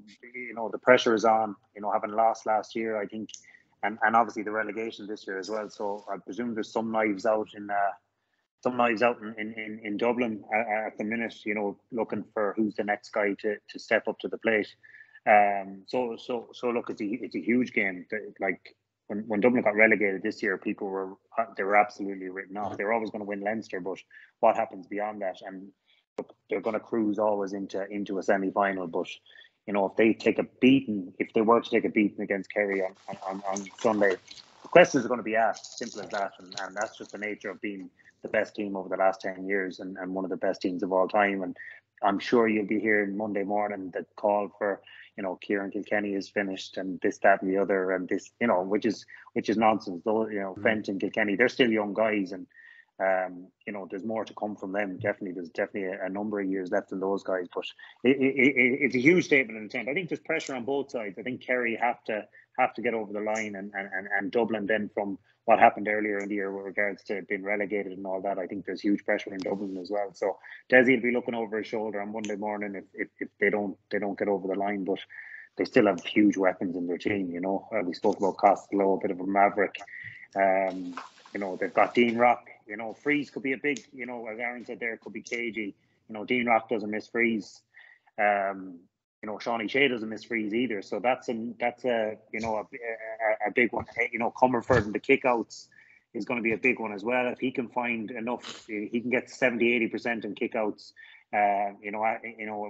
efficiency, then the longer Dublin have the ball, they don't give it away that often. They're very, very cute. I see, I agree with Aaron. I think they're going to be defensive. I think they're all going to come out to the 45 and defend from there. They're inside forwards. And I think they're going to, play short ball, but they're going to keep ball. So I think possession is going to be key on Sunday. So whoever has the most possession, if it's 65% for Dublin, that'll give them a great chance to win, because, you don't want to be giving Kerry the ball. Matty, obviously from the Dublin point of view, with Conor Callan potentially not starting, will he start? Who knows? Obviously, Dean Rock's freeze last day really did win the game for Cork. Will that be enough to beat Kerry? No, yeah. I don't think so.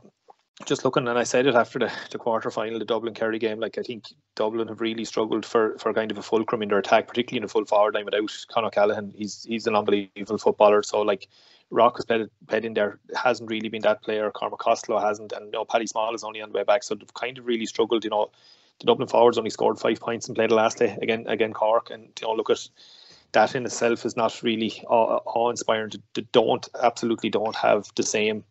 They don't put the same fear into teams. I think when Conor Callaghan is not playing, Brian Howard played centre forward the last day. He's probably played now in the half back line, midfield and half forward line this year, and hasn't really kicked on. Someone Kevin keeps mentioning, and obviously and fairly obviously quite rightly, is Kieran Kilkenny. I think if Kerry can hammer the hammer and hammer him and hammer Brian Fenton, and Conor Callaghan is not playing, I can't see how Dublin can win the game, to be honest. I think it's interesting. Dean Rock is the second highest scorer in the championship, but how much has he scored from play this year? If any, because I know the answer. I don't know if any of the rest of the lads do. Against, they've played Wexford, they've played Meath, they've played Kildare, and they've played Cork. It's not exactly a massive CV of top Division 1 teams, and the answer is 5 points in play. So, Kerry have got a bit meaner at the back, and their tackling has definitely improved under Paddy Tally. So if they don't give Dublin free kicks, Rock hasn't been the huge problem he has been over the years from play, where 5 points in those 4 games I think is not kind of, wouldn't put the fear of God into you, shall we say. And like Finian is saying, Costello, on a day he could score 1-5, or he could have 7 wides. So look at going man for man.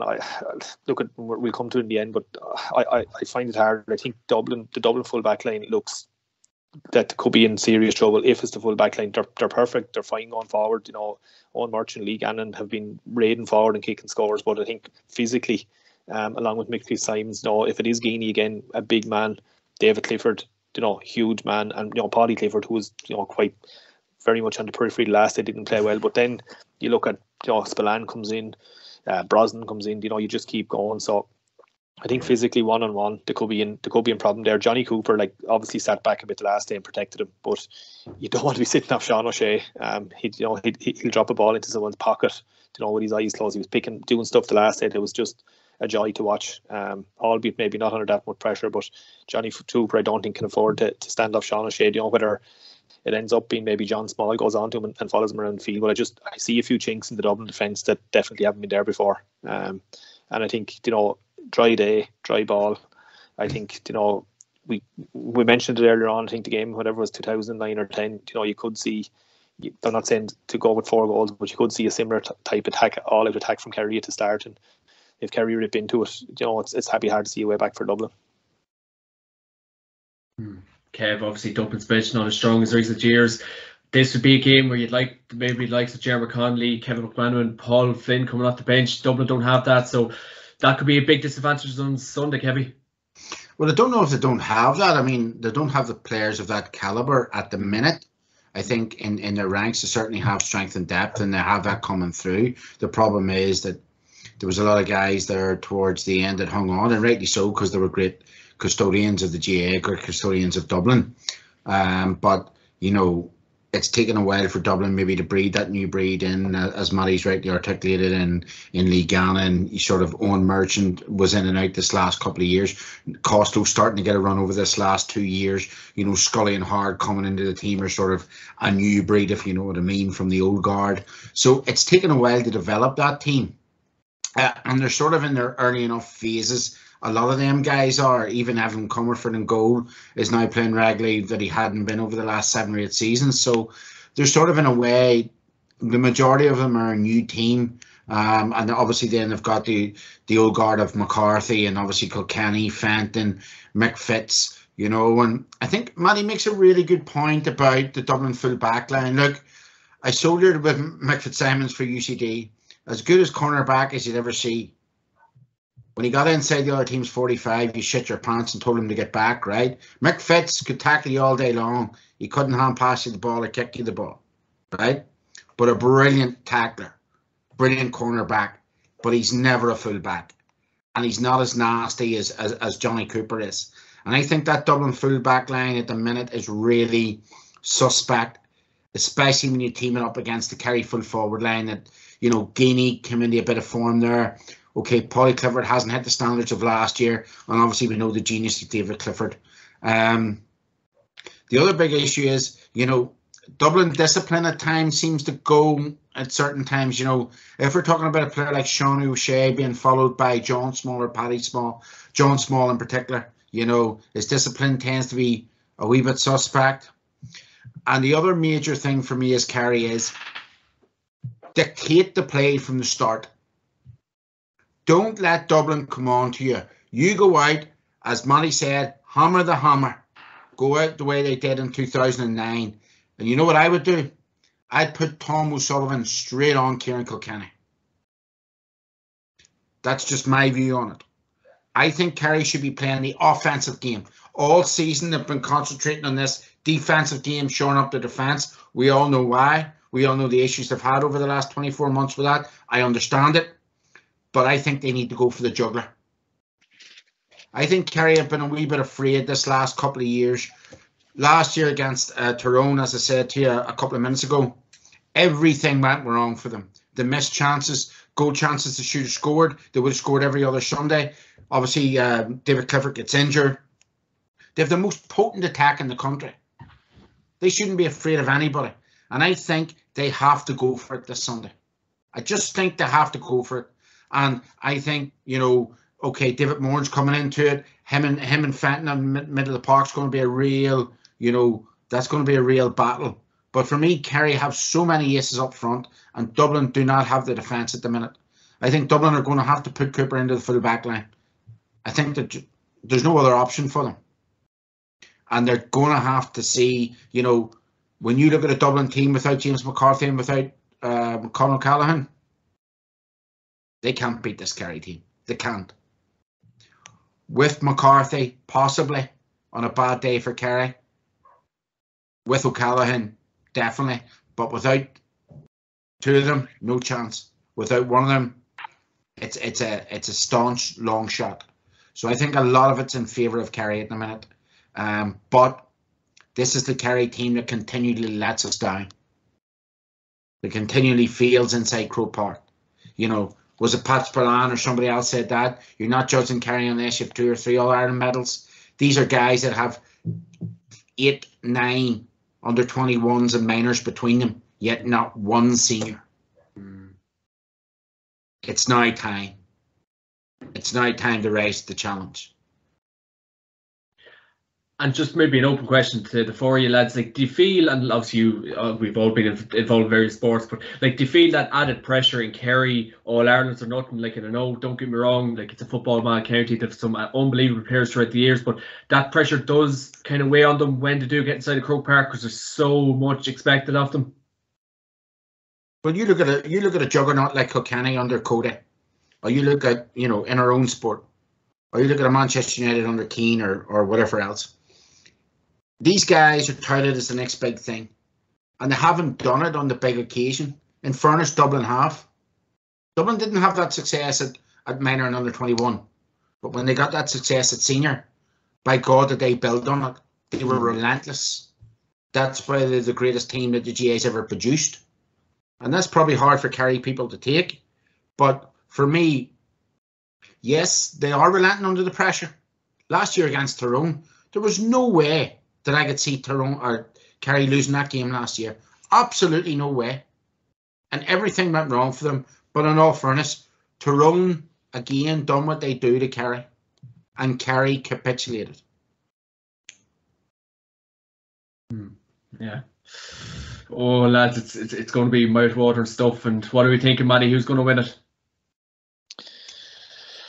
Like if what's Aaron's saying is, and Con and James McCarthy are quite doubtful. Not that I can't see Kerry not winning, but or Dublin not winning the game. It's not a foregone conclusion like that. But I think at that rate, Kerry hold all the aces. I think the only other option Dublin have to shore up the defence a small bit would be Davy Byrne off the bench, but he's a similar type size, similar type player to Marchand, to Lee Gannon, and maybe to Mick to a certain extent. But I think Kerry, what Kevin was saying, and I kind of said it myself at the start, Kerry will go for this and go for it early, I think, and try and get a lead in this game. I think Kerry will win it. If Conor O'Callaghan is not playing, I would struggle to see how Dublin can win it. Looking at what they've done over the last 4 or 5 weeks, it's a little bit of an unknown. Neither of them, let's be realistic, have had any opposition to get to an All-Ireland. It's probably two of the softest routes you would ever get to. Like their combined winning tallies are ridiculous of their aggregate. So what they've come through to get to an All-Ireland final. So you look at any of the Ulster teams over the years, what they've had to go through to get there. So it's still a little bit of an unknown, but as we say, it's shit or bust time for Kerry if they don't do it now. I actually don't know where to go. As you said, Jack is there. They're that bit more mean. It's the settled keeper. I actually think I thought, in my opinion, Gavin White will probably pick up Kilkenny. But I think maybe Thomas Sullivan. Not that he's not comfortable further out the field, but I think the other likes of a Dean Rock or Costello will not like to see Tom Sullivan coming from a defensive point of view either. They have that bit steadier spine to their team with Foley and Tyke Morley, who was really settled in at centre back, and David Moran really rolled back the years the last day. And if he can get the better of his battle probably with Fenton, I think Diarmuid O'Connor certainly has the better of Tom Lahiff, in general play and around the park. And then do we have probably maybe Jack Barry to come on there as well at some stage, and Auchenborough was tugged out the last day. So look at just purely from point of view of options off the bench, I think I will be quite surprised. As I said, if Conor Callaghan doesn't play, I'd be quite surprised if Kerry don't win it. Finian. Yeah, it's intriguing. All right, I think Dublin. To Maddie's point, I think Kerry. You're right, Kerry will go for it, but I think Dublin need to go for it as well. So to be honest, I think for Kieran Kilkenny, Desi might look at starting him at full forward and leaving him in there for the first 15 minutes. He was brilliant in there 3 years ago. He put up big scores. He's great hands. He can win marks. And you've got Scully then to go into the quarterback point guard role, hand in the air, setting up the attack, what Kilkenny does. I think Scully's very good at that as well. So I'd like to see Dublin do something like that, throw a curveball at Kerry early on, let in a couple of balls in on top of Kilkenny and test their full back line. Because look, Kerry have had to go into a bit of a blanket defence, not a blanket defence, but a real numbers back and smother an attack. So they've done that for a reason, because they don't trust what they have on a 1v1, and Tyke Morley has really grown into that sweeper role. So I would like to see Dublin go that way. I still think on a possession, on a day of high possession, Dublin can win this game. Conor O'Callaghan's not playing, he's a big loss. And I do agree with the lads. I think the pressure on Kerry is absolutely massive. It's as big as it's ever been. I've never seen it as big on a Kerry team, and they're a young team as well. So, ability is everything. We've seen teams. We saw Brazil in '98. You see teams buckle under the pressure when Ronaldo, and things like that. Teams do buckle. With all the ability in the world, look at Paris Saint-Germain, look at teams around the world where you sit there going, Jesus, Messi, Neymar. That's my whole point. It just weighs heavily on teams. The other semi-finals are a lot different because there's reach for the stars. But this is, if Kerry lose, it's absolutely devastating for them and the county. So I take Kevin's point, I take Matty's point. Kerry are unbelievable footballers. Now is their time. They have to do it. There's a lot of know-how in Dublin. There's a lot of know-how on that Dublin team, and I'm giving them the edge by 1 or 2. There's no science to it. It's just, I just think, they've been there and done it. So these Kerry boys haven't. Hardly I tend to agree with you there, my man. Kevin? Well, I already said, but I'll maybe let Aaron in. The only thing I'll say is that I think it'll be Kerry all day. I think of the stronger bench. Remember Kevin McManaman? He seemed to be the difference maybe a couple of years in a row between these two teams. Dublin had the stronger bench then. I certainly think Kerry have the stronger bench now. So even if it comes down to benches, I think Kerry have the overall. I think they're the better players on the park. I think obviously the issues of Dublin face at the minute in terms of Con, James McCarthy, maybe not being as experienced as he used to be, maybe a wee bit late at the back in terms of the ability that they used to have. But certainly for me, everything points to Kerry. Mr. Prendergast. Yeah, I mean, like my heart says Dublin. Obviously, the head probably leans towards Kerry slightly, but like I think as Finian was saying there, like I think the mental aspect of this game as well, like is going to be huge. Like because at the end of the day, like it isn't one on paper. Like it's the mentality a lot of the time that people forget that really sort of makes a big difference. Otherwise, Mayo would have had a couple of All Irelands. You know, Kerry would have came through in 2019 in the drawn game. So. Yeah, like it's going to be very interesting. All right, like I think it's there for Kerry if they want to. You know, I think they've the better players. You know, the Clifford, as we very well know, like can win a game by himself. Like, and I think he will be fit and available. You know, Sean O'Shea, excellent. You know, you could have Tony Brosnan coming off the bench. You have an array of options there in midfield, like from David Moore and Jack Barry, Stephen Acumber. Jeremy O'Connor, like Kerry just have so many options. Like they could nearly field two teams. I mean, they could have fielded their second team through the entirety of the Munster Championship and just played their first team now. Like they've so many options. So, you know, it's there for Kerry. You know, the only thing that I think goes against them is if the pressure gets to them. You know, if the mentality isn't there, like if they fall. You know, because the thing is about this Kerry side is they haven't been in too many close games, big games in the last like 5-6 years, and when they have been, they've rarely come through them. You know, like 2019 Tyrone, they beat Tyrone that year, but other than that, like 2020 they lost to Cork when the going got tough. 2021 was the same against Tyrone. 2019 in the final, Dublin were down to 14 men, they couldn't come through it. You know, 2018, you know, they get knocked out in the Super 8s. So, you know, I think if Kerry aren't to come through, the pressure will get to them, and I think the longer this game stays as a close game, I think the more Dublin will grow in confidence, and I think Dublin have the experience to come through. So yeah, Dublin will win. There we go. win, Dublin. 2 words, lads, before Matty Ford falls asleep there. Player of the weekend, the player to watch. Matty Ford. Player of the weekend for me. Kevin, go on ahead. Getting it in before Matty falls asleep, so keep him awake. Player of the weekend. It's a toss-up between Paul Conroy and Conor Glass because it's going to be really important which one of them. I just think Conor Glass is now Stampers authority in the GA. I see him brewing all year. Conor Glass for me, player of the weekend. And Derry to make an unbelievable impression and hopefully a pitch invasion. Ooh, like the boys at 93, Kevin McGarty. Matty. You, Kevin, stick with the Northerners, all right, to come through on Saturday. Player of the weekend, I was actually going to go with one of the two Kevin mentioned, but maybe it's a little bit obvious. But Clifford, I'm really looking forward to seeing him in a dry Croke Park, and hopefully maybe at full tilt. I think it could be a joy to behold. We got a few snippets of it 2 weeks ago, but not the full 9 yards. So Clifford, I bet the weekend. I tipped Galway to win it, but I'm going actually for him to win in extra time. So a draw in the Galway Derry game at maybe about 7.5 or 8 to 1 for a bit of value, because there's not a lot else around by the looks of it. Mr. Hanley. Yeah, I'm going to keep away from my own county at the weekend. I don't want to tarnish anyone. I'm going to go for Kieran Kilkenny. I think he will play a little bit closer to goal and could make a goal and 2, goal and 3. You know, we're so used to him being a superstar and being one of the best of all time that we don't. You know, he just goes about his business, but I think he's going to have he has to have a bigger impact on the game on Sunday if Dublin are to win.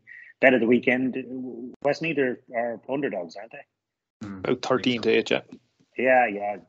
That's we're going for that match. I'd say, yeah, that's 30-8. I think it's a really, really good bet for Westmeath. We've all gone for them, so you fine gentlemen know what you're talking about. So I'm having a few bob on that. Mr. Prendergast. Yeah, I was going to say Kieran Kilkenny as well. Like, I think if Dublin are to come through, Kerry, like he's you know, he's probably been the best Dublin footballer really, like for the past 10 years, like, you know, maybe other than Stephen Cluxton. Like, I think his consistency's been there the whole way through. Like, even last year when we were struggling a little bit, like, he was still producing big performances. Like, I suppose one to watch maybe might be Lee Gannon. Like, I mean, it'd be interesting to see who they put on David Clifford. Like, obviously Johnny Cooper has marked him in the past, got sent off. Fitzsimons has marked him on a couple of occasions. Clifford's usually got the better of him, but Fitzsimons has put a bit of a handle. Do you know, could Stacey Farrell surprise us and put Lee Gannon on him? Do you know, like, it's something different. It's something left field. You see Gannon run further up the pitch a lot of the time as well.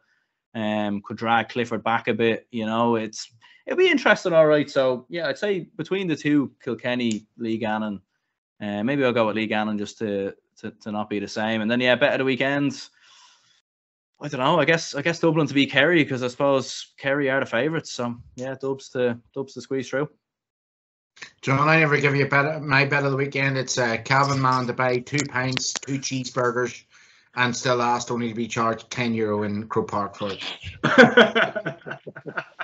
I'm getting too tired for these jokes, Kevin. You're an arsehole. You're an absolute arsehole.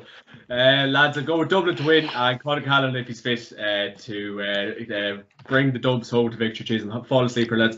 10:15 on a Monday night. Lovely stuff. Finian Handley, you've a bit of work to do tomorrow night, so we're looking forward to tuning into that if there's live stream. Lads, thanks a million for joining me this week, and of course this podcast is brought to you by orgorich.com and Atak.ie. Use the promo code JMAC podcast to get 15% off on orgorich.com and get the best skins, gloves, equipment on Atak.ie. Be attack minded. Matty Ford, Kevin McCurdy, Aaron Prendergast, Finian Handley, get to bed, gentlemen, and get watching Love Island. Best of luck the weekend, lads. Enjoy the weekend. Thanks, boys. We'll Cheers, talk to you later. Top man. Take care, boys. Bye.